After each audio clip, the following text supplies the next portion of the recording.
You don't know how satisfying it is when your parents start believing in you after they say you make money out of your music. My stage name is 1420 and I'm a student at Law Stories Academy.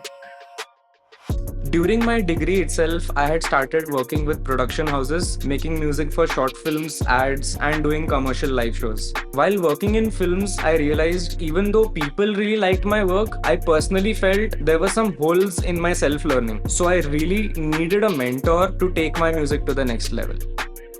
The academy provided me with a lot of value. The students here don't only learn how to make music, they also learn how to make background music for films.